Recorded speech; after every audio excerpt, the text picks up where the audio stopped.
Sadhguru, what is the difference between devotion and addiction? In devotion also, one is in a state where he cannot live without his object of devotion. So what is the difference? Addiction is usually to substances. Devotion is towards something that you hold.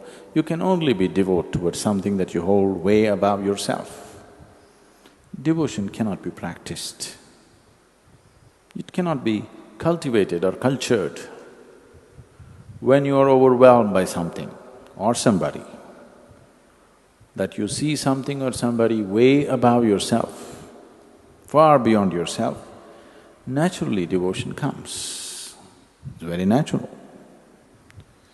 Addiction comes because you taste something and you like the taste of it or the experience of it, you want to do it little more and little more and little more, after some time you're trapped in it.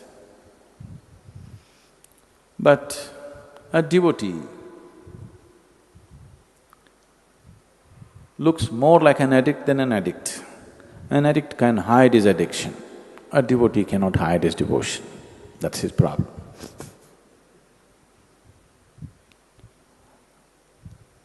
Even a drug addict, if he has little bit of control over himself, he can make himself look very normal and deceive the whole world. But a devotee is not capable of that. He just bursts forth anywhere. He cannot hide it.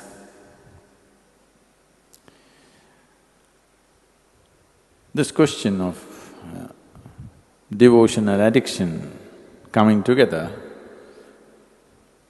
they are not two opposites in any way, but they have come together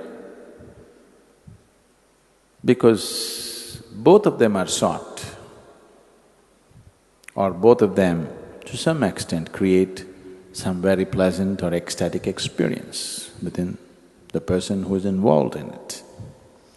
People get addicted to something because the experience is strong. Otherwise, who would get… will you get addicted to the neem balls? You got to do it consciously. Every day you have to think, should I do it? You have to decide, okay, let me do it. One more day. You will never get addicted to the neem ball. It's safe. If you do not know the benefits of the neem ball, at least you know it's safe. It doesn't entangle you. So someone is getting addicted to something because it is creating some pleasant experience for them. People get addicted to tobacco, people get addicted to coffee, people get addicted to alcohol, various kinds of drugs, because it's creating some pleasant experience for them. If it caused pain, if it put them off, they wouldn't get addicted to it. So devotion and addiction are only connected on the level of experience, nowhere else. They're not at all. We should not even look at them together. But in terms of experience, yes, they have a common ground. Both of them create an extremely pleasant experience. What devotion means is, your emotions have become sweet, very sweet. A devotee may look like a madman to somebody else. A devotee's ways, the ways of a devotee may look utterly silly, illogical and stupid for a thinking person. For an intellectual person, the ways of the devotee look utterly foolish. But you tell me, you have this choice in your life. In 24 hours of time, if you can spend the 24 hours in utter pleasantness, is that intelligence? Or going through all kinds of turmoil in your mind which has nothing to do with the reality, is that intelligence? A devotee is very intelligent. There is a deep life sense involved in it. There's a very deep life sense, a profound sense of life involved in it. He has understood that ultimately the most important thing is, if you make this experience of life extremely pleasant, 24 hours of the day, all the time, through your life, if you make the experience of you being here totally pleasant, then nothing will entangle you, everything will release you. He has understood that. It's a very deep sense of intelligence. It may not be logical, it may look silly for an intellectual person, but there is a very deep sense of intelligence involved. And obviously, this is a historical fact. More devotees have attained to the ultimate than any other way. Devotion has always been the quickest and most successful way. But only problem is, they may look like nuts to the rest of the society. If you don't mind looking like a nut, or if you've realized you're one, whichever way, then there is no problem being a devotee. Devotees are fools who are not even thinking about their well-being. But they don't have to think about it because they found their well-being. Only those who have not found it have to constantly think about well-being, isn't it? A devotee is well. If he has to die tomorrow, he is still well. That's how he is. So he's found his well-being, so he doesn't think about it.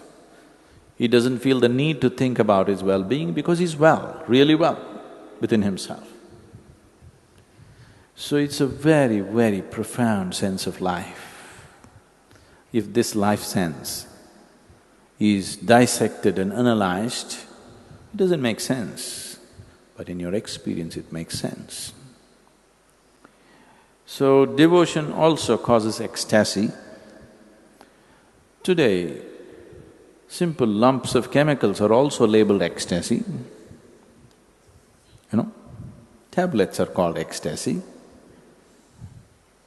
If there was a tablet, if you popped it, for the rest of your life you are going to be ecstatic, I'm not against it. I'm okay with it. What's the problem? I'm perfectly fine with a drug. If there was a drug that you can take it, for the rest of your life you're ecstatic, what is the problem? Let's take it. But the problem is, it just gets you on a high for some time and then dumps you in such a bad way. And in the process of doing this, it just ruins you completely. That's the problem. If there were no side effects, if you pop one pill or even one pill a day, like vitamin, if you pop something, an LSD or an ecstasy or whatever the names they have for it, and for the whole day you're ecstatic and there's no damage to the body, you will live well and your intelligence still functions. That's important. If your intelligence still functions and it expands you and makes you enhanced in every way, I don't see what's wrong with the drug. But that's not what the drug does. It's just that with the drug, with the addiction, both the physicality and the mentality, both the body and the mind shrinks. The physical capabilities will shrink and the mental capabilities will shrink.